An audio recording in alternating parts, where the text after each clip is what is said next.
తెలంగాణ అంటే రవాణా శాఖకు సంబంధం లేకుండా తెలంగాణ ప్రభుత్వం ప్రతిష్టాత్మకంగా తీసుకున్నటువంటి కులగణన రాష్ట్ర వ్యాప్తంగా అమలు జరిగి చట్టం చేసి 42% పంపడంతో పాటుగా కేంద్రం కూడా 42% రిజర్వేషన్ అమలు చేస్తూ దేశవ్యాప్తంగా కులగణన చేయాలనే డిమాండ్ చేసినాం.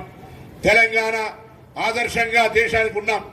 ఇదే ఆదర్శమైనటువంటి డిమాండ్ తోటి మనం కేంద్రాన్ని కోరితే ఇప్పుడే కేంద్ర ప్రభుత్వం కూడా రాబోయే 2025 కుల జనగణనలో కులాల పరమైనటువంటి అంశాన్ని సర్వే చేస్తామని ప్రకటించడం అనేటువంటిది తెలంగాణ ప్రభుత్వ విజయంగా, తెలంగాణ ప్రజల విజయంగా భావిస్తా ఉన్నాం.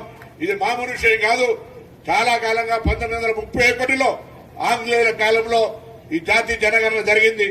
ఈ రోజు మళ్లీ రాహుల్ గాంధీ గారు భారత్ జోడో యాత్ర సందర్భంగా ఇతరత్ర సందర్భాల్లో చెప్పినటువంటి దానికి అనుగుణంగా రాష్ట్ర ప్రభుత్వం తీసుకున్న నిర్ణయానికి అనుగుణంగా దేశంలో కూడా ఈ జాతీయ జనగణన జరగాలని కేంద్ర ప్రభుత్వం నిర్ణయం తీసుకోవడం పట్ల హర్షం ప్రకటిస్తూ రాష్ట్ర ప్రభుత్వం ఇది ఒక విజయంగా భావిస్తూ గౌరవ ముఖ్యమంత్రి గారు, ఉప ముఖ్యమంత్రి గారు, పార్టీ మిగతా కేబినెట్ మంత్రులు, అందరూ కూడా శాసనసభలో అందరూ కూడా ఈ అంశానికి సహకరించిన వాళ్ళందరూ కూడా ధన్యవాదాలు.